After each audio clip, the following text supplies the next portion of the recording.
बंधुओं और भक्तिमती देवियों, आप सब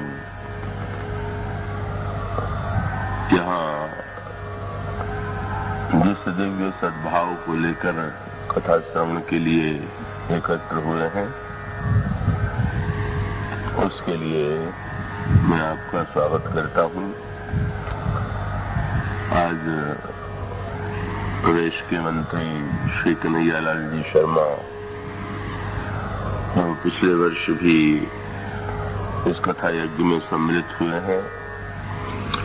हुए थे, इस वर्ष आज वे भी आए हुए हैं। ये प्रसन्नता और संतोष की बात है। अब आइए कुछ समय के लिए पूरी एकाग्रता और तन्मयता से धनुष यज्ञ प्रसंग पर एक दृष्टि डालने की चेष्टा करें।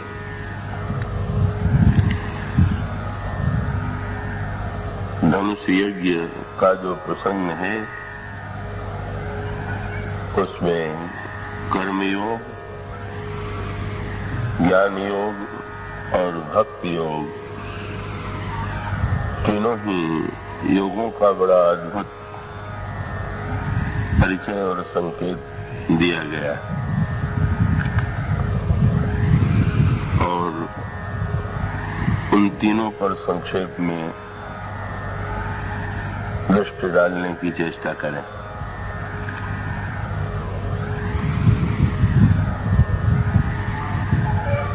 महाराज श्री जनक ने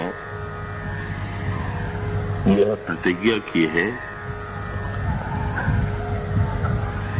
कि भगवान शंकर के इस प्रख्यात धनुष को तोड़ने वाले व्यक्ति के गले में ही मेरी पुत्री सीता जयमाल डालेंगे, और वहां पर उस प्रसंग में, उस यज्ञ स्थली में देश देश के राजा और राजकुमार एकत्र हुए, पर अन्य राजाओं की दृष्टि में और श्री राम की दृष्टि में जो सूक्ष्म अंतर है, उसके लिए यज्ञ शब्द को समझ लेना आवश्यक है। क्या ये राजा जो इस सभा में उपस्थित हुए थे, क्या वे भी यह मान करके आए थे कि हमें यज्ञ में सम्मिलित होना है या यज्ञ का दर्शन करना है? ऐसा नहीं। वस्तुतः इन राजाओं की दृष्टि में और प्रभु की दृष्टि में जो अंतर है, वो कर्मयोग के लिए, उस कर्मयोग के रहस्य को समझने के लिए बड़े महत्व का सूत्र है। आप लोगों में से जिन्होंने गीता पढ़ी होगी या सुनी होगी, वे गीता में भगवान जब अर्जुन को कर्म के लिए प्रेरित करते हैं, अर्जुन के सामने समस्या ये है कि वो कर्म से विरत होना चाहता है, युद्ध से विरत होना चाहता है, और धनुष, अपना गांडीव धनुष नीचे रख करके भगवान के समक्ष अपनी असमर्थता को प्रकट करते हैं। पर भगवान ने अर्जुन को कर्म का एक सूत्र दिया, और वो सूत्र ये था क्या कभी भी किसी के लिए संसार में ये संभव है कि वो कर्म का परित्याग कर दे, ये संभव है ही नहीं। व्यक्तित्व का जीवन जब तक है तब तक कर्म अवश्यंभावी, पर कर्म के साथ समस्या है। जब भी हमारे आपके द्वारा कोई क्रिया होती है, कोई कर्म होता है, तो जैसे लकड़ी को जलाने में अग्नि के साथ साथ धुएं का होना भी अवश्यंभावी है, इसी प्रकार से जो भी कर्म होगा उसमें कुछ न कुछ तो बुराई होगी ही। और जब मनुष्य को कर्म का परिणाम भोगना पड़ता है, ऐसे शास्त्रों की मान्यता है। जब ये सूत्र दिया गया कि कर्म प्रधान विश्व करि राखा, जो जस करई सो तस फल चाखा, और कर्म का गणित भी बड़ा अटपटा है। कर्म का गणित बड़ा अद्भुत इस दृष्टि से है कि व्यक्ति को अपने सत्कर्म का अलग परिणाम मिलता है और कर्म में जो दोष हैं, त्रुटि हैं, उनका अलग दंड भी उसे मिलता है। अगर वो चाहे भी कि सत्कर्म के खाते में से निकाल करके सत्कर्म को हमारे दुष्कर्मों के परिणाम से हमें मुक्त कर दिया जाए, तो कर्म सिद्धांत की दृष्टि में यह संभव नहीं। तो इसका अर्थ ये हुआ कि कर्म किए बिना व्यक्ति रह नहीं सकता, और कर्म में करें तो बंधना पड़ता है। ऐसी स्थिति में भगवान अर्जुन को कर्म का एक सूत्र देते हैं, और वो सूत्र गीता के वाक्य में है। भगवान ये कहते हैं कि अर्जुन, यदि यज्ञ कर्म किया जाए तो व्यक्ति को पाप और पुण्य का फल प्राप्त नहीं होता है। व्यक्ति यदि यज्ञ कर्म करेगा तो वो बंधन से मुक्त रहेगा, और व्यक्ति अगर स्वार्थ से प्रेरित होकर के कर्म करेगा तो उसे बंधना पड़ेगा। तो गीता का वो प्रसिद्ध सूत्र है, यज्ञार्थात् कर्मणो न्यत्र लोकोयम कर्म बंधना। कर्म नहीं, यज्ञ कर्म की आवश्यकता है। और यहीं इस प्रसंग पर दृष्टि डालिए तो राजाओं की दृष्टि और भगवान श्री राम दृष्टि लेकर के जिस सभा में आए हुए हैं, दोनों की दृष्टि में भिन्नता है। राजाओं के लिए वो धनुष यज्ञ नहीं, राजाओं की जो वृत्ति है उसकी तुलना गोस्वामी जी ने जुआड़ी की वृत्ति से की, जुआड़ी व्यक्ति के मनोभाव से की। तो संसार में अधिकांश व्यक्ति जो कर्म करते हैं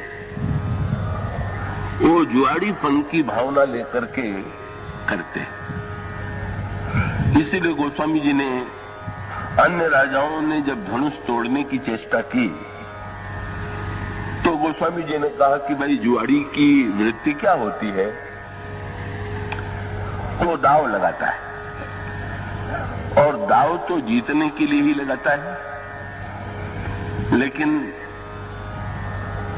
अगर जुआ है तो जुए में जय और पराजय दोनों ही है। तो जुआड़ी की जो वृत्ति है, उस वृत्ति को लेकर के आए हुए हैं अन्य राजा, और यज्ञ की जो वृत्ति है उसको लेकर के आए हुए हैं भगवान राम। इसलिए जब अन्य राजाओं ने धनुष को तोड़ने की चेष्टा की, और तोड़ना तो दूर रहा, धनुष को उठाने में भी वे समर्थ नहीं हुए और लौटने लगे। तो गोस्वामी जी ने कहा कि इन जुआड़ियों को देख लीजिए, ये जुए में आए थे जीतने के लिए और अपने पास की वस्तु को भी इन्होंने दांव पर लगाया और उसमें हार गए। गोस्वामी जी की पंक्ति आपने पढ़ी होगी, कीरति विजय वीरता भारी, चले चाप कर बरबस हारी। ऐसा जुआ हुआ कि जिसमें सारे राजा हार गए और बड़ा व्यंग्यात्मक वाक्य लिखा गया। वहां ऐसे भी राजा बैठे हुए थे कि जिन्होंने प्रयत्न नहीं किया, धनुष तोड़ने की चेष्टा नहीं की, और तब उन राजाओं ने जिन्होंने प्रयत्न किया था बड़ी व्यंग भरी दृष्टि से उनको देखा और ये कहा कि यदि प्रयत्न नहीं करना था तो यहां तक आने की आवश्यकता क्या थी, और यदि आप लोग यहां आकर के भी बैठे रहेंगे तो इससे तो आप सब लोगों की, हम सब लोगों की नाक कट जाएगी। तो भले राजाओं ने, जिन राजाओं ने प्रयत्न किया था, उन पर व्यंग्य करते हुए कहा कि पहले अपनी नाक को छू करके देख लीजिए कि बची है कि कट गई है। आप लोगों की नाक है ही कहा। व्यंग्य की भाषा में वाक्य आता है कि नाक को पिनाक ही संग सिधाई। नाक तो पिनाक के साथ ही जब वहां से लौटे हो तो नाक कटा के ही लौटे हो। अब जिस नाक की तुम्हें इतनी चिंता है वो नाक तुम्हारे पास नहीं। तो इसका सीधा सा तात्पर्य यह है कि उनके कर्म में जो वृत्ति होती है, जो है, वही हम में से अधिकांश व्यक्तियों के जीवन में होती है। यदि हम कर्म करते हैं तो चाहे धन पाने के लिए करते हैं, चाहे कीर्ति पाने के लिए करते हैं, चाहे पुत्र के लिए करते हैं, हमारे कर्म के मूल में यही 3 प्रकार की इच्छाएं विद्यमान होती हैं। और इन राजाओं के मन में जो कर्म करने की वृत्ति है, धनुष तोड़ने की बात जो लेकर के आए हुए हैं, इसी स्वार्थ की पूर्ति को लेकर के आए हैं। सीता परम सुंदरी हैं, उनसे हमारा विवाह हो जाएगा। महाराज श्री जनक विवाह में न जाने कितना दहेज देंगे और धनुष तोड़ने पर हमें न जाने कितनी कीर्ति मिलेगी। इन प्रवृत्तियों से प्रेरित होकर के ही ये राजा धनुष यज्ञ को यज्ञ न मान करके जुए की मनोवृत्ति लेकर के आए हुए। और भगवान श्री राघवेंद्र यज्ञ की भावना लेकर के आए हुए। इसलिए का भगवान श्री राघवेंद्र ने जब कुश वाटिका में भी सीता जी को देखा और श्री सीता जी का परिचय श्री राम ने श्री लक्ष्मण को दिया, तो भगवान श्री राघवेंद्र ने यही कहकर के परिचय दिया कि तात जनक तनया यह सोई, धनुष यज्ञ जही कारण होई। यही वो जनक की कन्या है जिनके लिए यज्ञ हो रहा है। तो पुष्पवाटिका में भी श्री राम की दृष्टि में श्री सीता जी के लिए यज्ञ हो रहा है। और विश्वामित्र ने भी जब भगवान श्री राम से जनकपुर चलने के लिए कहा, तो यूं देखें तो भगवान श्री राम का जाना उचित था कि नहीं उचित था। नियम ये है कि कहीं जाना हो तो निमंत्रण मिलने पर जाना चाहिए। तो जनकपुर से श्री राम को तो निमंत्रण नहीं दिया गया था, लक्ष्मण को तो निमंत्रण नहीं दिया गया था, और बिना निमंत्रण के ही महर्षि विश्वामित्र श्री राम और लक्ष्मण को लेकर के जनकपुर चले जाए, ये बात अपने आप में बड़ी अटपटी। पर महर्षि विश्वामित्र ने जब भगवान श्री राम से चलने के लिए कहा तो देखिए, उसके लिए एक शब्द तो है कि जनकपुर में स्वयंवर हो रहा है। सबसे प्रचलित शब्द जो था उस युग में वो स्वयंवर था। जनकपुर में स्वयंवर हो रहा है और तुम्हें भी सम्मिलित होने के लिए चलना है। पर महर्षि विश्वामित्र ने स्वयंवर शब्द का प्रयोग नहीं किया। महर्षि विश्वामित्र ने कहा जनकपुर में यज्ञ हो रहा। तो यो देखे तो भाई उसे स्वयंवर कहें कि यज्ञ कहें, पर वही तो वृत्ति का अंतर। तो उन्होंने उसको कहां से जोड़ा? स्वार्थ कर्म और यज्ञ कर्म, जिस कर्म के पीछे केवल अपने ही वासना की पूर्ति, अपने ही कीर्ति और धन की अभिलाषा है, वो स्वार्थ से प्रेरित कर्म है। और जिस कर्म के पीछे लोक कल्याण की भावना है, सबको सुखी देखने की भावना है, वो यज्ञ कर्म है। जैसे दृष्टांत के रूप में यूं कहें कि भाई अन्न को डालने के लिए दो स्थान हैं। किसान अन्न को भूमि में डालता है, खेत में डालता है, और यज्ञ करते समय अन्न को अग्नि में डाला गया। तो अगर केवल स्थूल दृष्टि पर विश्वास करें तो ये प्रत्यक्ष दिखाई देता है कि भूमि में जो अन्न डाला गया वो कई गुना होकर के वापस मिला, और जब अग्नि कुंड में अन्न डालते हैं तो दिखाई देता है कि जितना अन्न डाला था वो भी जल करके भस्म हो गया।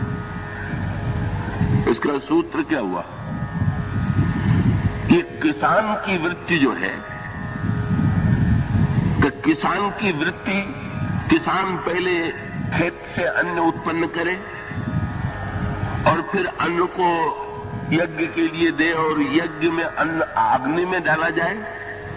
इसकी बड़ी सांकेतिक व्याख्या भगवान कृष्ण ने गीता में की है।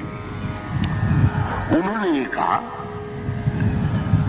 कि खेत में अन्न उत्पन्न होने के लिए खेत और बीज की तो आवश्यकता ही है, लेकिन अगर बादलों के द्वारा वर्षा न हो तो क्या खेत में उत्पन्न हो सकता है? तो इसलिए यज्ञाद भवति पर्जन्य, पर्जन्याद यज्ञ अन्न संभव, यज्ञ के द्वारा बादल बनते हैं और बादलों के द्वारा वर्षा होती है और तब खेत में अन्न उपजता है, इसलिए यज्ञ करना चाहिए। बहुत सूक्ष्म सी सांकेतिक बात, और वो ये है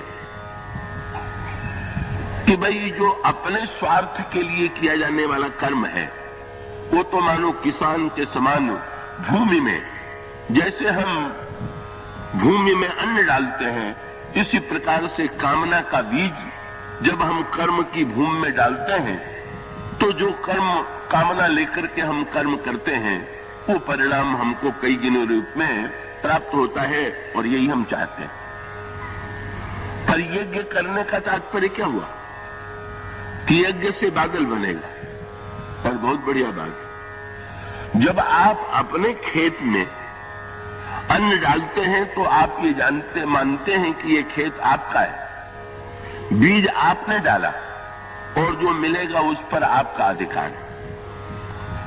लेकिन जब यज्ञ में वही अन्न आहुति के में आप डालने के लिए देंगे और वो अन्न यज्ञ कुंड में पड़ेगा, बादल बरसेगा, बादल बनेगा और बादल वर्षा करेगा, और उसमें एक अंतर हो गया ना। क्या? खेत में आपने अन्न डाला तो अन्न आपका हो गया, और यज्ञ में अन्न डाला गया और बादल बना तो जो बरसेगा वो आपके खेत में थोड़ी बरसेगा, वो तो सबके खेत में बरसेगा। और इसका अर्थ ये, केवल अपने स्वार्थ की पूर्ति के लिए सकाम कर्म और सबके कल्याण के लिए जो किया जाने वाला कर्म है वही यज्ञ कर्म है। तो इसलिए आप देखेंगे महाराज श्री दशरथ के मन में पुत्र की कामना आई, बड़ा मनोवैज्ञानिक विश्लेषण है, तो कृपया चैतन्य रह करके आप सुनेंगे, और सामने वाले तो विशेष रूप से, क्योंकि दूर वालों को तो मैं देख नहीं पा रहा हूं, पर आप अगर चैतन्य नहीं रहेंगे तो मुझे लगेगा कि शायद अधिक गहन विषय की ओर मैं चला जा रहा हूं। आप चैतन्य रहें। कितना बढ़िया सुंदर संकेत किया गया। महाराज दशरथ के जीवन में पुत्र की इच्छा, तो पुत्र की इच्छा अधिकांश व्यक्तियों के जीवन में होती है और महाराज श्री दशरथ के जीवन में भी है, लेकिन अब आगे चल करके उसको मोड़ते हैं। एक बार भूपति मन माही, भय गलानी मोरे सोतनाई। और जब मन में पुत्र के अभाव की अनुभूति हुई तो वो गुरु वशिष्ठ के पास गए। अब गुरु वशिष्ठ की विशेषता देखिए का एक तो यह हो सकता था कि गुरु वशिष्ठ जो है वो दशरथ को ये उपदेश देते हैं कि पुत्र पाने और न पाने में क्या अंतर है, पुत्र की इच्छा तुम छोड़ो। लेकिन उन्होंने ऐसा नहीं किया। ये तो कोई भी कह सकता है धन पाने की इच्छा छोड़ दो, कीर्ति पाने की इच्छा छोड़ दो, पुत्र पाने की इच्छा छोड़ दो, पर ये इच्छाएं इतनी प्रबल है कि क्या इनको छोड़ना व्यक्ति के लिए सरल है? गुरु वशिष्ठ ने चतुराई से कैसा बढ़िया मोड़ दिया। उन्होंने कहा घबराओ नहीं, तुम्हें पुत्र मिलेंगे और एक नहीं तुम्हें 4 पुत्र मिलेंगे, लेकिन उस पुत्र को पाने के लिए तुम्हें यज्ञ करना होगा। तो प्रश्न ये किया जा सकता है कि अगर दशरथ जी के प्रारब्ध में पुत्र की प्राप्ति थी तो यज्ञ न करते तो क्या उनके पुत्र न होते क्या? और इस दृष्टि से अगर विचार करके देखें कि दशरथ जी महाराज पूर्व जन्म में मनु थे और भगवान ये कह चुके हैं कि तुम्हारे घर में हम 4 पुत्रों के रूप में जन्म लेंगे, तो भगवान ने भी कहा है कि हम जन्म लेंगे। और महाराज दशरथ के भाग्य में भी अगर पुत्र है तो यज्ञ कराने की आवश्यकता क्या है? कई बार लोग ये कहा करते हैं, कई लोग जो इन वस्तुओं का विरोध करते हैं वो ये कह करके करते हैं कि जो कुछ होता है वो व्यक्ति के प्रारब्ध से होता है, इन वस्तुओं की पूजा पाठ या यज्ञ की कोई उपयोगिता नहीं। पर नहीं, एक मैं आशा करता हूं आप एकाग्रता से ध्यान देंगे। जब आप पूजा के द्वारा और यज्ञ के द्वारा वस्तु पाते हैं तो आपके मन में जो वृत्ति आनी चाहिए और जो दशरथ जी के मन में आई उसकी ओर संकेत किया गया। सिंह ऋषि को बुलाया गया, यज्ञ हुआ और यज्ञ के द्वारा उसके पश्चात महाराज दशरथ को 4 पुत्र मिले। सकामता को यज्ञ से जोड़ दिया गया। कामना को बोले कामना की पूर्ति के लिए यज्ञ कीजिए। हमारे शास्त्र बड़े धीरे धीरे व्यक्ति को आगे बढ़ाते हैं। पहले वो कामना का खंडन नहीं करते, पहले वे कहते हैं अच्छा आप कामना की पूर्ति चाहते हैं तो कामना की पूर्ति के लिए यज्ञ तो कीजिए। और पुत्र मिल गए, पर पुत्र मिलने के बाद फिर बहुत बढ़िया बात आ गई। क्या? उधर विश्वामित्र जी यज्ञ कर रहे हैं। अब दशरथ के यज्ञ में और विश्वामित्र के यज्ञ में अंतर है। महाराज दशरथ का यज्ञ सकाम यज्ञ था, पुत्रेष्ट यज्ञ था, पुत्र को पाने के लिए यज्ञ था। और विश्वामित्र का अर्थ है जो विश्व का मित्र है। और उनका यज्ञ जो था वो पुत्र पाने या धन पाने के लिए या कीर्ति पाने के लिए नहीं था, विश्व कल्याण के लिए था। पर उस यज्ञ में बाधा पड़ रही है और तब उन्हें ध्यान में ये संकेत मिलता है कि यज्ञ की पूर्ति श्री राम लक्ष्मण के द्वारा होगी। श्री राम लक्ष्मण को पाने के लिए महाराज दशरथ के यहां जाना होगा। और वे महाराज श्री दशरथ के पास जाते हैं। दशरथ जी इतने उत्साही हैं कि वे विश्वामित्र जी से कहते हैं कि आपने कैसे कष्ट किया, आपके कहने में देर है, मेरे करने में देर नहीं। यही कारण आगमन तुम्हारा, कहूं सो करत लाऊ बुबारा। पर विश्वामित्र जी ने जो मांग की उस सुनते ही दशरथ जी को पसीना छूट गया। उन्होंने कहा अनुज समेत देहु रघुनाथा, निश्चर बध में हो बिसनाथ। का लक्ष्मण के साथ मुझे राम को दे दीजिए। महाराज दशरथ ने स्पष्ट शब्दों में कह दिया कि आप और जो भी वस्तु मांगे, मांगहु भूमि धेनु धन कोसा, सर्वस्व आजु देवु सहरोसा। देह प्राण ते प्रिय कछु नाही, सो मुनि देवु निमिखे कुमाई। सब सुत मोहि प्रिय प्राण की नाही, राम दे तो नहीं बने गुसाई। महाराज में तो राम को नहीं दे सकते। और तब विश्वामित्र जी ने वशिष्ठ जी की ओर देखा और वशिष्ठ जी ने दशरथ जी से तुरंत लिखा हुआ अगला वाक्य उन्होंने दिया कब? तब वशिष्ठ बहुविधि समझाओ। वशिष्ठ ने समझाया। क्या समझाया? वशिष्ठ जी ने दशरथ जी को याद दिलाया, आप वो दिन भूल गए जब आप पुत्र के अभाव से व्याकुल थे? नहीं नहीं महाराज, वो भूला थोड़ी हूं।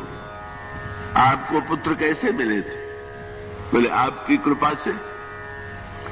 नहीं नहीं, और क्या हुआ? आपने श्रृंगी ऋषि के द्वारा यज्ञ कराया, अग्निदेव चरु लेकर के प्रकट हुए, चरु को मैंने रानियों को बांटा और इससे मेरे 4 पुत्र हुए। तुरंत वशिष्ठ जी ने कहा, याद करो जब तुम्हें यज्ञ से पुत्र मिला और आज यज्ञ संकट में पड़ा हुआ है तो तुमने यज्ञ से 4 बेटे पाए और 2 देने में भी कंजूसी कर रहे हो। जितना पाइए उसका आधा तो जरूर दीजिए। 4 पाइए और उसका अर्थ क्या हुआ? अपने पुरुषार्थ से आपने पाया तो आपका अधिकार है, पर यज्ञ से मिला है तो केवल आपका बेटा भले हो, पर वो केवल आपका बेटा नहीं। आपकी संपत्ति भले हो लेकिन वो आपकी संपत्ति नहीं है। जो पाइए उसे यज्ञ के द्वारा पाइए। यज्ञ से पाने का अर्थ यह है कि उसमें व्यक्तिगत अधिकार के स्थान पर लोक कल्याण के लिए आज तक उन्होंने पुत्र को अपना माना, पर अब उन्होंने आज स्वीकार किया। और उन्होंने कहा दोनों तरह से, अगर तुम ये कहते हो कि आपके आशीर्वाद से हुआ तो एक ऋषि के आशीर्वाद से पुत्र मिला और दूसरा ऋषि आज आया हुआ है। यज्ञ की दृष्टि से और आशीर्वाद की दृष्टि से, दोनों ही दृष्टियों से तुम्हें देना चाहिए। और इस तरह से सकाम यज्ञ जो था वो निष्काम यज्ञ की ओर मुड़ गया। सकामता को निष्कामता की दिशा में, धन एकत्र कीजिए, संपत्ति एकत्र कीजिए, पर उसको फिर अपनी न मान करके लोक की सेवा में लगा दीजिए। पुत्र को प्राप्त कीजिए, पर पुत्र पर अपना निजी अधिकार न मान करके समाज में जब संकट की स्थिति आवे तो उस पुत्र को उस संकट के लिए अर्पित करने में संकोच न कीजिए। यही है सकाम यज्ञ का निष्काम यज्ञ की ओर से मुड़ना।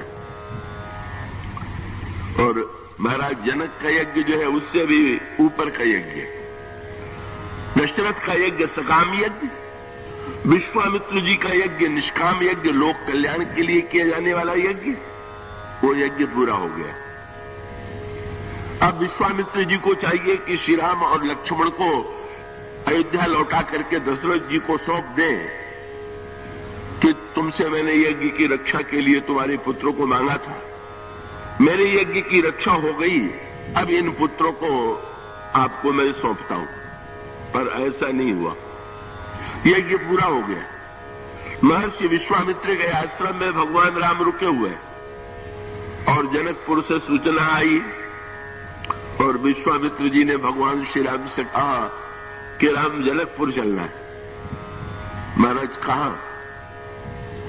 बोले वहां भी यज्ञ हो रहा, और जब तुम्हारा जन्म यज्ञ से हुआ है, यज्ञ के लिए हुआ है, तो जहां यज्ञ है वहां तुम्हें चलना ही पड़ेगा। उसमें पिता से पूछने की कोई आवश्यकता है, उनके अधिकार की बात नहीं है। जहां भी यज्ञ में संकट है तुम्हें चलना है। और ये जनक का यज्ञ और ऊंचा यज्ञ है, ये समर्पण यज्ञ है। कुछ पाने के लिए यज्ञ, कुछ न पाने के लिए यज्ञ, और उससे भी आगे बढ़ करके देने के लिए यज्ञ।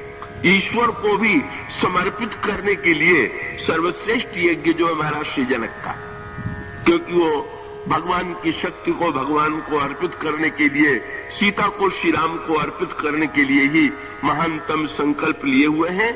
विश्वामित्र का दशरथ सकाम, विश्वामित्र निष्काम और जनक जो है परम तत्वज्ञ, महानतम निष्काम कर्मयोगी और समर्पण की वृत्ति से प्रेरित श्री राम ने यह सुना। और उसका अर्थ क्या हुआ कि भाई किसी के घर में प्रीति भोज हो तो बिना निमंत्रण के जाइए तो जाने वाले को भी संकोच लगता है और आने वाला भी पसंद नहीं करेगा। पर कहीं घर में किसी की आग लगी हुई हो और आप प्रतीक्षा करें कि उसके घर से निमंत्रण आवे तब हम आग बुझाने जाएंगे, तो इससे बढ़ के तो ना समझी की कोई बात नहीं हो। जहां यज्ञ है, यज्ञ में निमंत्रण की आवश्यकता नहीं है। यज्ञ अगर देने का स्थान है, आहुति अर्पित करने का स्थान है। भगवान श्री राघवेंद्र से विश्वामित्र जी ने कहा धनुष यज्ञ सुनी रघुकुल न था, हरसी चले मुनिवर के साथ। प्रभु बड़े प्रसन्न हुए, वाह, यज्ञ से जन्म हुआ, एक यज्ञ पूरा हो गया, दूसरे यज्ञ में चलना है और चल पड़े। और जब जनक नंदिनी सीता को भगवान श्री राम ने देखा तो भगवान श्री राम को गुरु जी का ही वाक्य याद था। भगवान श्री राम ने यही कहा कि तात जनक तनया यह सोई, धनुष यज्ञ यही कारण होई। और अगला वाक्य क्या कहा, पूजन गौरी सखी लई आई, करत प्रकाश फिरई फूलवाई। सीता जी, गोस्वामी जी ने एक बड़ा साहित्यिक और भावनात्मक सूत्र दिया। क्या सीता जी के लिए यहां पर कुसुमाटिका में उपमा दी गई, कच्छभी गृह दीप शिखा जनु बरई।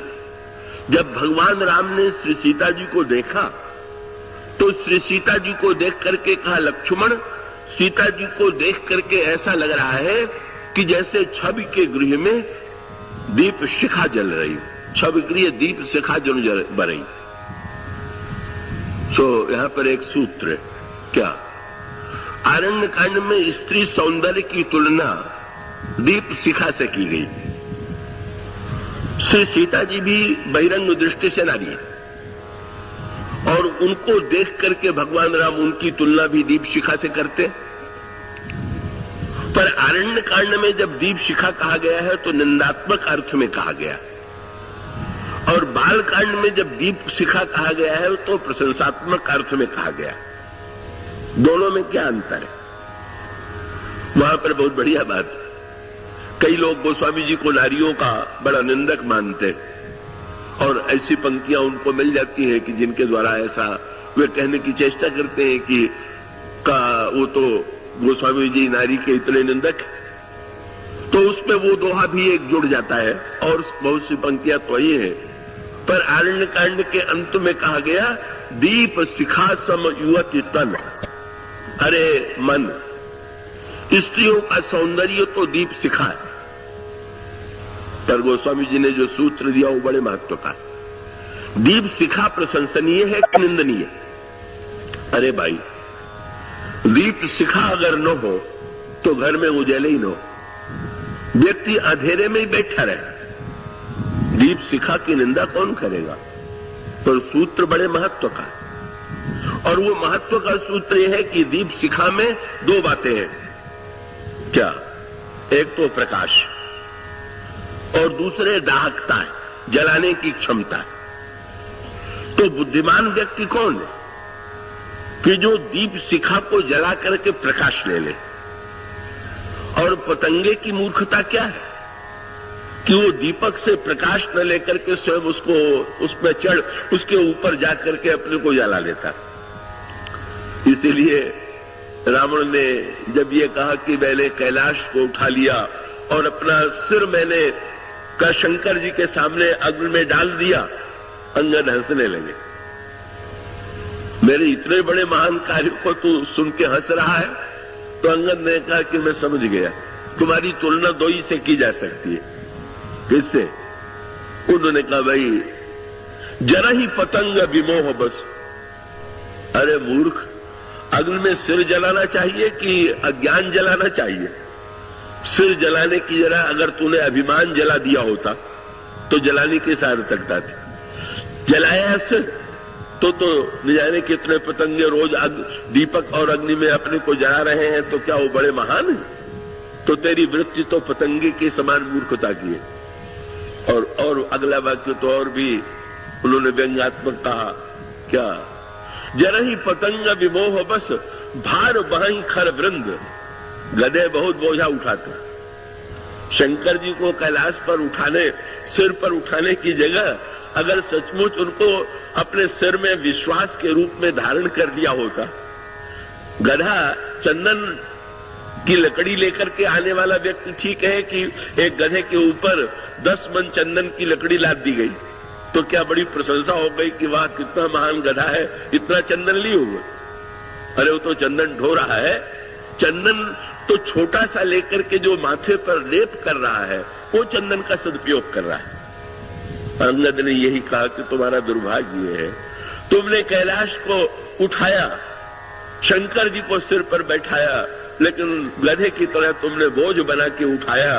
तुमने शंकर जी को अपने मस्तिष्क में धारण नहीं किया, तुमने अग्नि जलाई, उसमें सिर चढ़ाया, पर अपना अभिमान नहीं चढ़ाया। कभी कभी शास्त्रों में बड़ी बढ़िया बात कही गई। एक प्रश्न किया गया कि शंकर जी तो रुद्र के अवतार हैं, और रावण ने जब शंकर जी की ऐसी पूजा किया कि 10 सिर काट के चढ़ा दिया, तो क्या पूजा करने का फल यही था कि हनुमान जी बेचारे की दुर्दशा करें? उनको तो कम से कम नहीं करना चाहिए था। तो बड़ा विलक्षण उत्तर दिया गया। ये कहा गया कि रुद्र है 11 और रावण ने 10 सिर काट करके 10 रुद्र की तो पूजा की, पर 11वें रुद्र नाराज हो गए क्योंकि उनकी पूजा नहीं की गई, और वही 11वें रुद्र हनुमान है। पर ये इसके अंतरंग अर्थ का तात्पर्य क्या कि रुद्र अगर 11 है तो 10 के साथ साथ 11वां भी कुछ दीजिए तो पूजा पूरी होगी। और उसका अभिप्राय ये है कि ये 11वां सिर 10 सिर है और एक अहंकार है। अगर रावण 11 को मिला करके ये अर्पित कर देता तो पूजा पूरी हो जाती। होगा क्या? भगवान राम से विश्वामित्र जी ने कहा ये स्वयंवर देखी जाई, सीता जी के स्वयंवर को चल के देखना चाहिए। गुरु जी से किसी ने पूछ लिया, कल तक तो आप यज्ञ करते रहे, आज ये स्वयंवर कैसे कहने लगे? उन्होंने कहा स्वयंवर का अर्थ है कि कन्या स्वयं जिसका वर्ण करे। जब तक उस वाटिका में श्री सीता जी ने राम का मन से वर्ण नहीं किया तब तक यज्ञ ही था, पर जब सीता जी ने वर्ण मन से कर लिया तो स्वयंवर की दृष्टि से भी का सीता का स्वयंवर शब्द अगर सार्थक हुआ तो आज होने जा रहा है। और उसी वृत्ति को लेकर के, यज्ञ की लोक कल्याणकारी वृत्ति लेकर के भगवान श्री राघवेंद्र उस धनुष यज्ञ के मंडप में आते हैं और अन्य राजा वहीं आए हुए हैं, पर सीता जी के सौंदर्य के प्रति जो उनकी दृष्टि है, उमाई की दृष्टि है, कीर्ति को पाने के लिए, भौतिक सफलताओं को पाने के लिए, केवल अपने अंतःकरण के वासना की तृप्ति के लिए वो सीता जी की सुंदरता देखते हैं और उन्हें पाना चाहते हैं। तब कर्म के 2 रूप हो गए। जनक जी के बंदी ने आकर के जब घोषणा किया जो धनुष तोड़ेगा उसे कीर्ति मिलेगी, समृद्धि मिलेगी, सीता जी मिलेंगी, एक एक राजा खड़ा हो गया, केवल भगवान राम बैठे रहे। क्यों? भगवान राम तो यज्ञ मान करके आए थे और जो बात कही जा रही थी वो तो लोभ दिखाया जा रहा था। अगर इन वस्तुओं को पाना है तो प्रयत्न कीजिए। तो स्वार्थी लोग जैसे कर्म करते हैं उसका पूरा चित्र राजाओं के जीवन में मिला। क्या? सारी सभा में राजा खड़े हो गए और परिकर बांध अपना कमर में फेटा कस लिया, कर्म के लिए फेटा कसे हुए तैयार। एक भगवान राम ही हैं जो शांत भाव से बैठे हुए सारे दृश्य को देख रहे हैं, उनमें उठने की प्रेरणा उत्पन्न नहीं होती। और फिर गोस्वामी जी ने जो चित्र प्रस्तुत किया वो केवल त्रेता युग का ही चित्र थोड़ी है, वो तो आज के युग का भी वही चित्र है। और ये जो सभा है, ये जो धनुष यज्ञ है, शिव स्वयंवर है, ये तो चलता ही रहता है। चाहे जनक की सभा में चल रहा हो, चाहे रावण की सभा में चल रहा हो, दोनों सभाओं में सीता जी ही केंद्र में है और दोनों ही प्रसंगों में प्रतिज्ञा सीता जी को पाने की ही है। अंगद भी जब रावण की सभा में गए तो उन्होंने भी अपना पैर रोप दिया और कहा, जो मम चरण सकस ठारी, फिर ही राम सीता में हारी। तुम या तुम्हारी सभा का कोई व्यक्ति अगर मेरा चरण हटा दे तो वे श्री राम लौट जाएंगे और मैं सीता जी को हारता हूं। और यहां पर भी यही प्रतिज्ञा है कि जो धनुष तोड़ेगा उसे सीता जी मिलेंगी। इसका आध्यात्मिक तात्पर्य ये है, इसके पीछे विशेष रहस्य ये था कि मंदोदरी ने रावण को उलाहना दिया कि तुम यदि सीता जी को पाना चाहते थे तो महाराज श्री जनक ने तो खुली घोषणा की थी, जो धनुष तोड़ेगा उसे मैं अपनी कन्या दूंगा। मैंने तो सुना है कि आप वहां पर गए थे और आप यदि गए थे तो आप धनुष तोड़ करके सीता जी को पा लेते, आपकी कीर्ति बढ़ती, जय ध्वनि होती और आपकी कोई निंदा न करता। पर आपने चोरी से सीता जी का हरण करने की चेष्टा की, इसी से तो आपकी निंदा हो रही। रावण दूसरों को भुलावा देने में और अपने को धोखा देने में बड़ा निपुण था और उसने तुरंत मंदोदरी से कहा, मंदोदरी तुम विचार करके देखो, जिसने कैलाश पर्वत को उठा लिया, क्या शंकर जी का धनुष उठाना उसके लिए कोई बड़ी बात थी? गणित तो यही कहेगा, अगर कोई बड़ा बोझ उठा ले तो छोटा क्यों नहीं उठा ले। फिर तो रावण ने कहा कि नहीं, अगर जनक ने केवल उठाने की प्रतिज्ञा किया होता तो मैं उठा लेता, पर जनक ने तो कह दिया उठा के तोड़ना पड़ेगा। और तुम जानती ही हो कि शंकर जी हमारे गुरु जी हैं, अपने गुरु की वस्तु को तोड़ना ये तो शिष्य का धर्म नहीं है। इसीलिए मैंने जानबूझ करके गुरु का अपमान न हो इसलिए ऐसा किया। मंदोदरी चुप हो गई। मंदोदरी के पास उत्तर नहीं था, पर अंगद ने रावण की कलई खोल दिया। बोले चलो भाई एक बार और सही, अब उठाना ही उठाना है, तोड़ना नहीं, अब केवल उठाना है। चलो तोड़ने वाली बात से तुम घबराते हो, और उठाना भी क्या है, अपने गुरुजी का धनुष उठाने की बात भी नहीं, तो बंदर का पैर है, तो एक बार और प्रयत्न करके देख लो। क्या है इसका अभिप्राय? मानो संकेत ये है, सीता जी को पाना यही है अच्छे बुरे सभी व्यक्तियों का लक्ष्य। सीता जी अगर लक्ष्मी है तो लक्ष्मी लोग पाना चाहते हैं, सीता जी अगर शक्ति हैं तो लोग शक्ति पाना चाहते हैं, सीता जी अगर शांति हैं तो लोग शांति पाना चाहते हैं, सीता जी को ही तो पाना चाहते हैं। पर पाने की सही पद्धति क्या है? रावण की तरह या जिन राजाओं ने जिस तरह से पाने की चेष्टा किया, क्या सीता जी को पाने की सही पद्धति वही है क्या? और क्या रावण की पद्धति से अगर कोई व्यक्ति कुछ समय के लिए सीता जी को पाले तो क्या सचमुच उसने पा लिया क्या? अंगद से जब लौट करके आए तो बंदरों ने दो प्रश्न किया। क्या कि इस प्रतिज्ञा का उद्देश्य क्या था? क्यों आपने रावण की सभा में ये प्रतिज्ञा किया? और आपने प्रतिज्ञा किया तो आपको तो चिंता हुई होगी, आपने बिना पूछे श्री राम से ये कह दिया, तो आपको चिंता नहीं हुई कि मेरा चरण हट जाएगा तो क्या होगा? अंगद ने इसका बहुत सुंदर उत्तर दिया।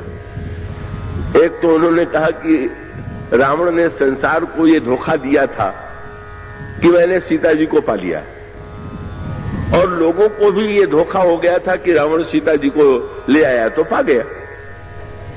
लेकिन जब मैंने ये कहा कि मेरा चरण अगर उठा दोगे तो सीता जी मिल जाएंगी, और रावण ने राक्षसों से कहा बंदर का पैर उठाओ, तो मैंने दिखा दिया।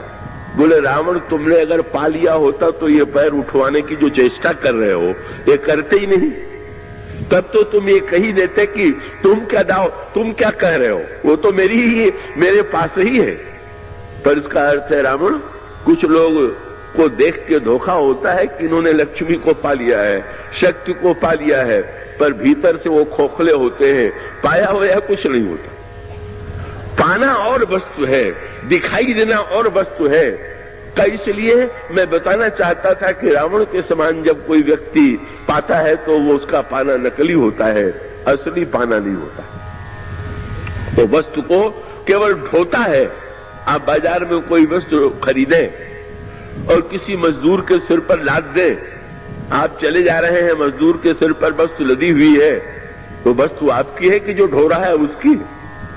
अरे भाई, जो ढो रहा है उस बेचारे को तो उसकी मजदूरी मिलनी है, वस्तु तो आपकी है। इसी प्रकार से बेचारे लक्ष्मी को ढोने वाले, पद को ढोने वाले, विद्वत्ता को ढोने वाले बहुत से व्यक्ति हैं, और सचमुच जो उसको सचमुच पा चुके हैं, उनका आनंद दूसरे प्रकार का। इसलिए अंगद ने कहा कि मैं तो ये दिखा देना चाहता था कि इस धोखे में मत पड़ो कि दृष्टांत लोग दे देते हैं, फलाने व्यक्ति ने गलत काम किया लेकिन वो तो आज बड़ा फल फूल रहा है, बड़ी उन्नति कर रहा है, बड़े आगे बढ़ रहा है, इसलिए हमको भी वही करना चाहिए।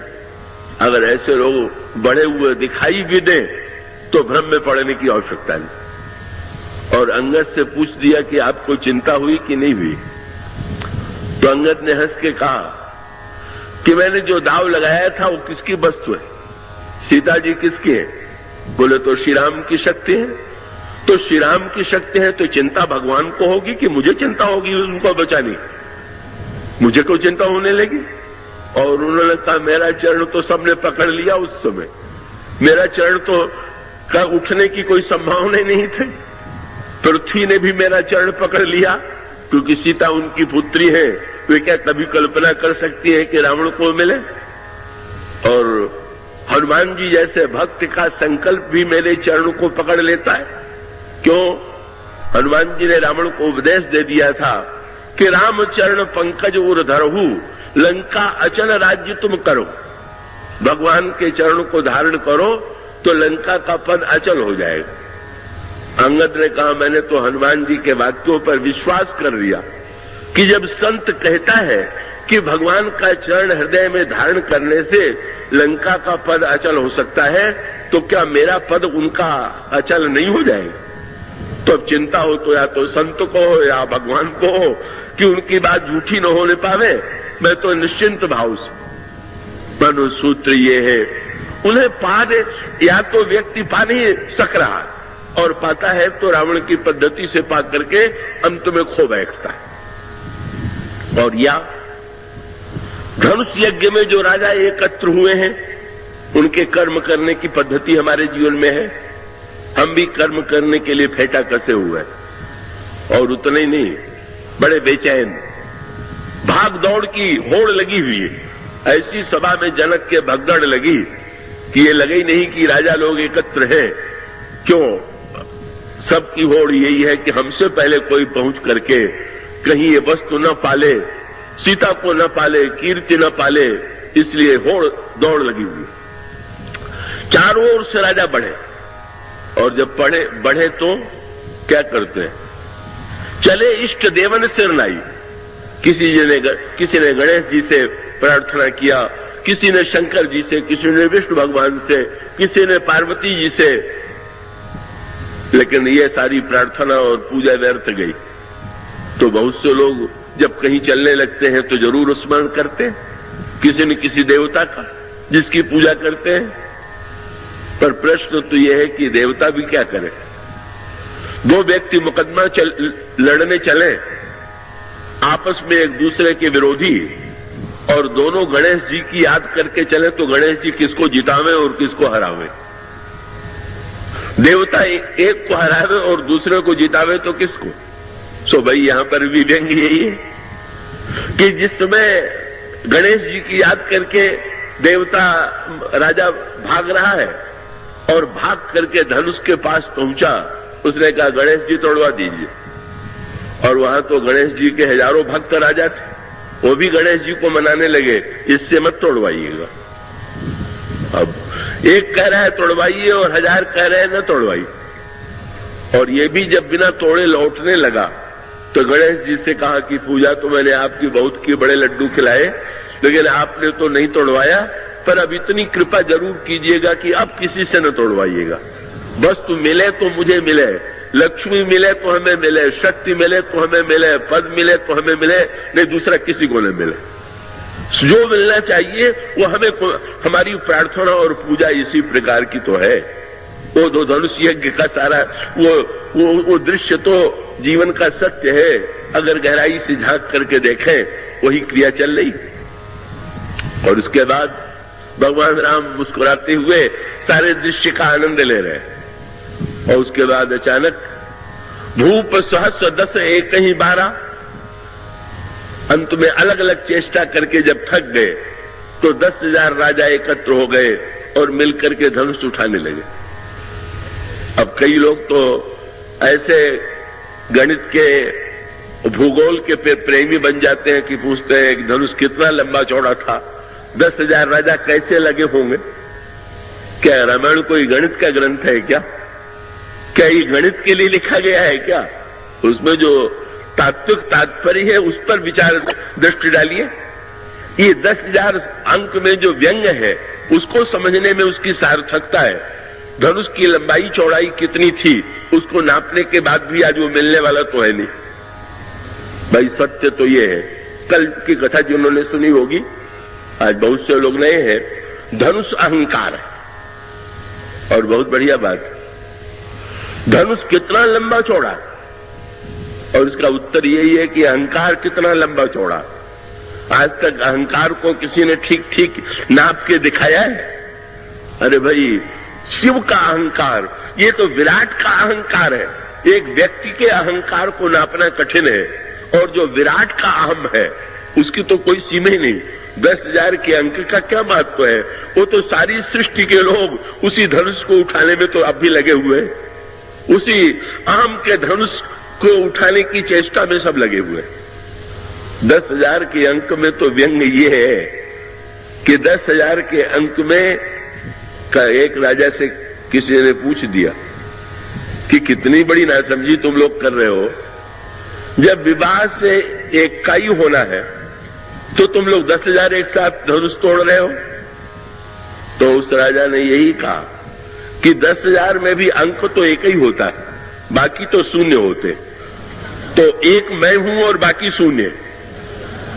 विवाह मेरा होना है और बाकी तो ये हमारी शोभा बढ़ाने के लिए हमारे पीछे खड़े हैं। जहां प्रत्येक व्यक्ति अपने को एक और दूसरे को शून्य मान रहा हो। और योजना क्या बनी हुई है, कितना बड़ा संगठन दिखाई दे रहा। ओहो, अभी तो आगे अलग अलग दिखाई दे रहे थे, अब 10,000 मिल गए, बहुत बढ़िया संगठन बन गया। पर उद्देश्य क्या है? 10,000 मिलके पहले तोड़ो और फिर तलवार निकाल के आपस में लड़ो और 9,000 से 999 का सिर काटो, तब एक का विवाह। ये मिलेंगे भी तो आपस में फिर बंटवारा और झगड़ा करने के लिए, दूसरे का सिर काटने के लिए। यही मानो स्वार्थ कर्म की प्रवृत्ति है, यही स्वार्थी लोगों की प्रवृत्ति है। और ये लोग क्या चाहते हैं, सब निराश हो गए। श्री राम चले, वो चले तो यज्ञ वृत्ति से ही चले, लेकिन वहां पर भी यही चाहते हैं कि अरे हम लोगों से अगर नहीं टूटा तो इस छोटे से राजकुमार से अगर टूट जाएगा तो बड़ा अनर्थ हो जाएगा। और जब टूट गया तो अपने अपने देवताओं को खूब इन्होंने फटकारा। अपमान भी कराना था तो इस छोटे से बालक से ही कराना था। और फिर ऐसा विचार बदलता रहता है कि जब परशुराम जी आए और परशुराम जी ने पूछा कि राजा जनक बता, धनुष किसने तोड़ा, उसका मैं सिर काट लूं। तो ये राजा फिर से अपनी देवताओं की याद करने लगे। बोले बड़ी कृपा किया जो तोड़वा नहीं दिया, अगर तोड़वा दिया होता तो एक सिर काट लेते, बड़ा अच्छा हुआ हम बचे। अब सिर कटेगा तो इसी का कटेगा। ये मनोवृत्ति केवल राजाओं की नहीं है, ये हम सबकी मनोवृत्ति यही है। हम क्या चाहते हैं, कैसे चाहते हैं, किस तरह से हमारी चाह बदलती रहती है, इसका सब कुछ चित्र उन राजाओं के चरित्र में दिखाई दे रहा है। यह है यही कर्म का एक रूप। और कर्म का यह ज्ञात्मक कर्मयोग कैसा है? यज्ञार्थात् कर्मणो न्यत्र लोकोयम कर्म बंधन है।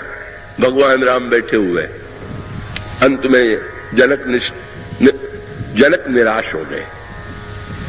पर जनक में कमी कहां थी? एक भूल।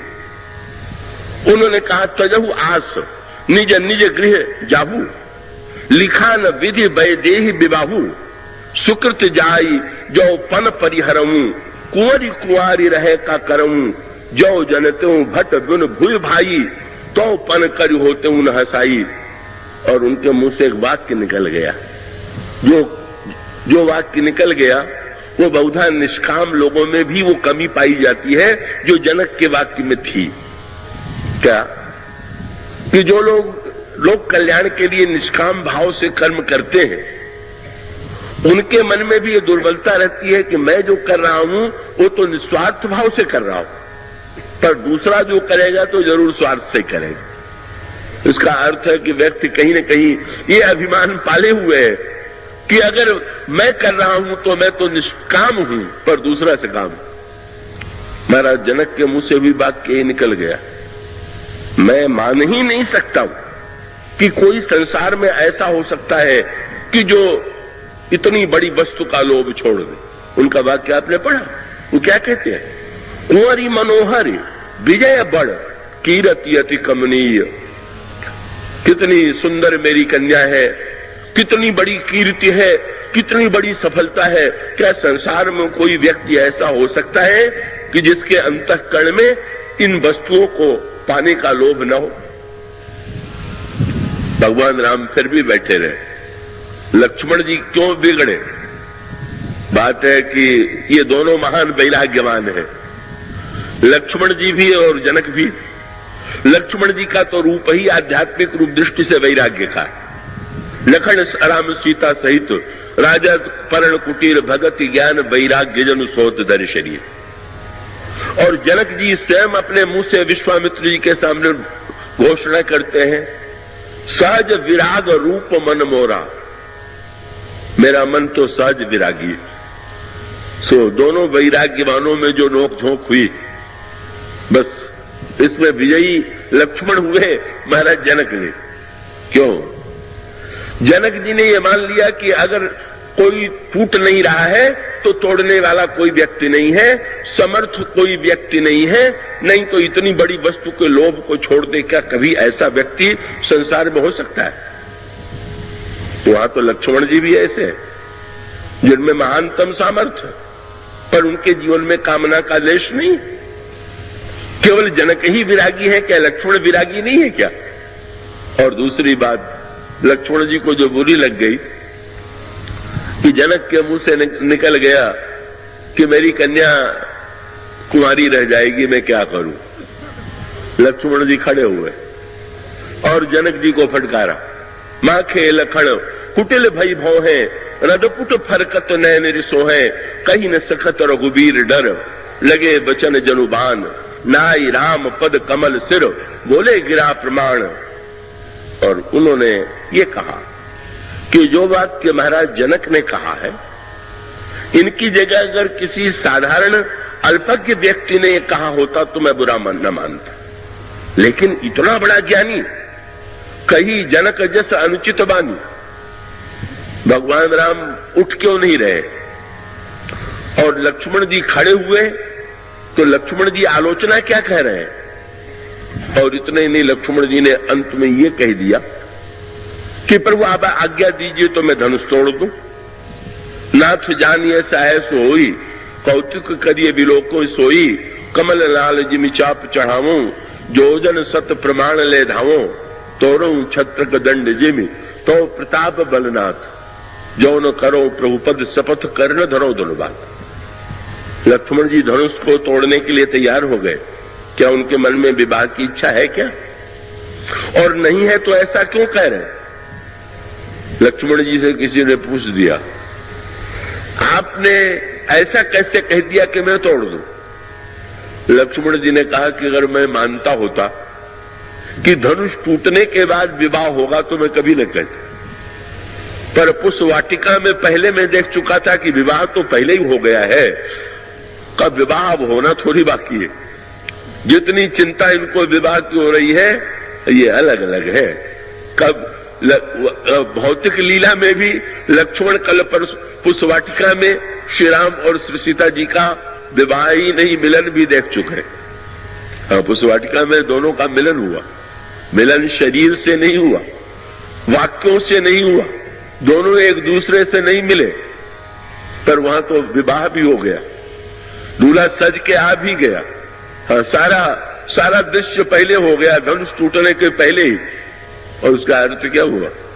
जब भगवान राम ने श्री सीता जी के आभूषणों की ध्वनि सुन करके लक्ष्मण से अपने मन की दशा बताई, तो लक्ष्मण जी ने प्रभु का हाथ पकड़ लिया और उनको लेकर के लता कुंज में गए और लगे भगवान राम के सिर पर फूलों से भगवान राम का सिर सजाने और सारे सिर को फूल की कलियों से सजा करके जब मोर पंख बांधने लगे तो प्रभु ने मुस्कुरा करके पूछा, ये अचानक हम लोग पूजा के लिए फूल लेने के लिए आए थे, तुम मेरा श्रृंगार क्यों करने लगे? लक्ष्मण जी का संकेत था कि प्रभु आपने जो बात कही तो लग गया कि जनक जी चाहे जब विवाह करें, पर पृथ्वी देवी तो अभी विवाह करने वाली। जनक जी की अगर पुत्री मानी हुई है तो पृथ्वी की तो वास्तविक बेटी। बोले पृथ्वी को ये चिंता हुई होगी कि जनक हमारी कन्या को देने के लिए प्रस्तुत है, पर प्रतिज्ञा ये है कि जो धनुष तोड़ेगा उसे मैं दूं, और राम तो बड़े सुकुमार है। सो पृथ्वी ने ये प्रतिज्ञा की कि मैं भी तोड़ने पर अपनी कन्या दूंगी, पर धनुष नहीं तोड़ना है, फूल को जो तोड़ देगा, हमारी वाटिका के पुष्प को, सुकुमारता की पराकाष्ठा। और महाराज दूल्हे के सिर पर तो मोर न हो तो शोभा नहीं। लक्ष्मण जी ने पूरा मोर जो था दूल्हे के सिर पर बना दिया। तो गोस्वामी जी ने कहा, मोर पंख सिर सोहत नीके, गुच्छ बीच बिच कुसुम कली। और कितना बढ़िया मिलन हुआ, कैसा अद्भुत मिलन है जिसमें एक शब्द भी नहीं पर मिलन की पराकाष्ठा। गोस्वामी जी लिखते हैं, सीता जी ने देखा और देखने के पश्चात क्या किया? लोचन मग क्रम है, जैसे कोई अतिथि आता है उसके लिए पावड़े बिछाते हैं, उसके लिए फूल की पंखड़ियां बिखेरते हैं। सीता जी ने ये सब का सब किया, पर स्थूल वस्तुओं से न करके भाव से किया। फूल बरसाने चाहिए तो जह बिलोक मृग सावक नैनी, जनुतः बरिस कमल सित श्रेणी। अपनी आंखों के द्वारा जब उन्होंने चारों ओर देखा तो ऐसा लगा कि जैसे सफेद कमल के फूल की पंखड़ियां चारों ओर बिछ गई। और श्री राम जब आए तो जैसे अतिथि को लेकर के आते हैं, सीता जी लोचन मग राम ही उर आनी, नेत्र मार्ग से हृदय मंदिर में आई। गोस्वामी जी से पूछा गया, अतिथि तो घर में लाने के बाद उसका सत्कार करते हैं, का उसकी पूजा करते हैं, उसको भोजन कराते हैं, उसका जैसा सम्मान करना चाहिए वैसा सम्मान करते हैं। सीता जी जब नेत्र मार्ग से राम को हृदय में ले आई तो उन्होंने कैसी पूजा किया वो भी तो बताइए। चंदन पुष्प धूप दीप नैवेद्य, पंचोपचार, दसोपचार, षोड़शोपचार, कितने उपचारों से सीता जी ने पूजा किया। गोस्वामी जी ने तुरंत बड़ी मीठी बात लिखी, श्रृंगार की पराकाष्ठा। क्या बोले? लोचन मग राम रे आनी और दीन्हे पलक कपाट सयानी। वे इतनी चतुर थी कि उन्होंने पलकों की किवाड़ बंद कर लिया। अब भीतर कैसे पूजा हुई इसका पता कैसे चले? और ऐसा दिव्य मिलन हो गया। लक्ष्मण जी को आश्चर्य है, इतने बड़े ज्ञानी को अभी पता नहीं, विवाह हो चुका। और तात्विक दृष्टि से तो लक्ष्मण जी साक्षात शेष भगवान है। लक्ष्मी नारायण के रूप में भगवान जो है वो तो अनादिकाल से ही विवाहित है। इसलिए लक्ष्मण जी का अभिप्राय क्या था कि धनुष टूटने के बाद विवाह होगा, ये सत्य नहीं। हाँ, लेकिन ये किसी ने पूछ दिया भगवान राम से कि आपने, लक्ष्मण जी ने तो आपसे कहा था कि कहिए तो मैं धनुष तोड़ दूं, पर आपने उनको तोड़ने न दे करके उनको बैठा क्यों दिया? भगवान ने हंस करके कहा, लक्ष्मण को जो तोड़ना चाहिए था उन्होंने तोड़ दिया, पर बाद में मैंने लोक मर्यादा के लिए धनुष तोड़ दिया। क्या? बोले वस्तुतः तोड़ना था जनक जी का भ्रम, लक्ष्मण ने वो भ्रम तोड़ दिया और मैंने धनुष तोड़ दिया, दोनों ने मिल करके तोड़ दिया। उनको जो भ्रम था वो भ्रम टूट गया। और इसका अर्थ ये हुआ, लक्ष्मण जी मानते हैं और भगवान राम से कोई पूछ दे कि आप उठते क्यों नहीं, तो भगवान राम भी यही कहेंगे, सीता जी को पाना बाकी है क्या कि जो मैं उठ के तोड़ूं? जो मुझसे अभिन्न है, जो सदा मुझे प्राप्त है, ये लोभ दिखा रहे हैं मेरी ही वस्तु मुझे देने का। ये तो इसी प्रकार की वस्तु हुई कि आप कि कोई व्यक्ति जिसका घर हो, आप उसको उसी से कहने लगे कि आप मेरा ये काम कर दीजिए तो आपको ये घर दे देंगे। अरे तो जब उसी की वस्तु है, भगवान तो हंस रहे हैं, काहे का लोभ, किसको पाना, वो तो मुझसे अभिन्न है। परिणाम क्या हुआ? अब उसके बाद वो स्वामी जी ने कहा कि फिर विश्वामित्र जी ने भगवान राम से कहा कि उठो राम, भंजहु भौचाप, राम उठो, धनुष तोड़ो। पर यज्ञ करने की जो बात थी वही शब्द विश्वामित्र जी ने दोहरा दिया। क्या? धनुष तोड़ना है सीता जी को पाने के लिए, ये स्वार्थ कर्म हुआ। और धनुष तोड़ना है विश्वामित्र के शब्दों में, उठऊ राम भंजो भौचापू, मेटहु तात जनक परितापू। देखो जनक कितने दुखी हो रहे हैं, कितनी पीड़ा है, जनक पूर्ववासियों में कितनी व्याकुलता है।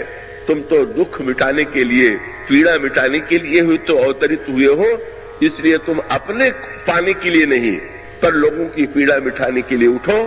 यही है यज्ञ कर्म का मूल तत्व। ये निष्काम कर्म योग लेकर के भगवान उठते हैं और उसके पश्चात ज्ञान योग है, कर्म कैसे करना चाहिए। तो भगवान ने सूत्र गीता में ये दिया कि कर्म के साथ अगर दो वस्तुएं जुड़ेंगी तो बंधन होगा, कर्तृत्व और कर्म फल। मैं करने वाला हूं और कर्म के बदले में मुझे ये मिलेगा। जहां दो बातें जुड़ी वहां व्यक्ति चक्कर में पड़ा। सीता जी मिलेंगी, इसका लोभ भगवान लेकर के उठे नहीं, और जब उठे तब का भगवान राम ने क्या धनुष तोड़ा? क्या कर्ता बनकर के भगवान ने कर्म किया? ना ना। वो स्वामी जी ने कहा, गुरु विश्वामित्र ने कहा, सुनि गुरु वचन, चरण सिर नावा, हरस विषाद न कछूरे आवा, ठाड़ भये उठी सहज सुभाए, थमन जुआ मृगराज ल जाए। सहज भाव से भगवान खड़े हो गए, न उनके हृदय में हर्ष है और न तो विषाद है। यह है ज्ञान का रहस्य। और वो ज्ञान का रहस्य क्या है? ज्ञान के रहस्य का तात्पर्य यह है कि हर्ष और विषाद कर्म में दो हेतु है। कर्म के साथ एक कर्ता है और एक निमित्त है। दोनों में क्या अंतर है? बंदूक कोई चलावे, किसी के ऊपर लक्ष्य करे योद्धा बंदूक चला करके, तो एक चलाने वाला है और दूसरे बंदूक जिससे चलाई गई गोली, पर दोनों में आपको एक अंतर मिलेगा। क्या? चलाने वाले के मन में दुख और सुख होगा। अगर गोली लक्ष्य को भेद कर देगी तो प्रसन्न होगा, और असफल होगी तो दुखी हो जाएगा। पर यह बंदूक बड़ी विचित्र है। क्या? चाहे लक्ष्य विफल हो चाहे सफल हो, न बंदूक प्रसन्न होती है न तो उदास होती है। इसका अर्थ है जो करता होगा उसको कभी हर्ष होगा और कभी विषाद होगा, पर जो निमित्त होगा न उसको हर्ष होगा और न तो विषाद होगा। इसलिए लक्ष्मण जी की मूर्छा जब दूर हुई तो सुग्रीव ने पूछा, आपको शक्ति लगने में, मूर्छा होने में कितना कष्ट हुआ? तो लक्ष्मण जी ने कहा, मुझसे क्यों पूछ रहे? तब बोले, उनसे जाके पूछिए। श्री राम की ओर संकेत कर दिया और उन्होंने शब्द यही कहा, मोकह कहा पूछत हो, पाठ अर्थ चर्चा की रे, शोभा सुख छति लाभ भूप कह, केवल कांत मोल हीरे। लक्ष्मण जी का जो तत्व है, संकेत ये है, भगवान राम खड़े क्यों हो गए और हर्ष और विषाद क्यों नहीं हुआ? बोले, गुरु जी है कर्ता और मैं हूं निमित्त। वो मुझसे तोड़वाना चाहते हैं, मुझे माध्यम बना रहे हैं, और उनके मन में अगर संकल्प है कि ये टूट जाए तो हर्ष और विषाद हो तो गुरु जी के मन में हो, मेरे मन में क्यों होने लगा। सुनि गुरु वचन चरण सरनावा, हर्ष विषाद न कछू आवा। ये था ज्ञान योग। फलाकांक्षा रहित, कर्तृत्व रहित भगवान श्री राम उठे सहज भाव से, कोई उसमें प्रयास नहीं है, कोई चेष्टा नहीं है, हड़बड़ी नहीं है, भगवान श्री राम चले और अंतिम पराकाष्ठा भक्ति योग में पहुंच भी गए। तो चारों ओर देखने लगे, सारे दृश्य को देखें, किसको कैसे रूप में मैं दिखाई दे रहा हूं। धनुष तोड़ने की प्रेरणा कभी प्रभु में आई। वो स्वामी जी ने लिखा, भगवान राम ने सबको देखते देखते अंत में सीता जी की ओर देखा। सीता जी अत्यंत व्याकुल थी और व्याकुलता के मारे उनके आंखों में आंसू आ रहे थे और उन आंसुओं को दिखाना नहीं चाहती थी, इसलिए लोचन जल रहा लोचन कोना, जैसे परम कृपण कर सोना। जैसे ही भक्ति देवी की व्याकुलता को प्रभु ने देखा, सिंह बिलोकी तकेउ धनु कैसे, चितव गरुड़ लघु व्याल ही जैसे, लेत चढ़ावत खैचत गाढ़े, काहू न लखा देख सब ठाड़े। कर्मयोग, ज्ञान योग, भक्ति योग। और फिर दृश्य बड़ा सुंदर है। क्या, जब धनुष टूटा तो जय हो राम की चारों ओर ध्वनि गूंजने लगी, श्री राम है ज्ञान, ज्ञान की जय हुई। ज्ञान अखंड एक सीताबर।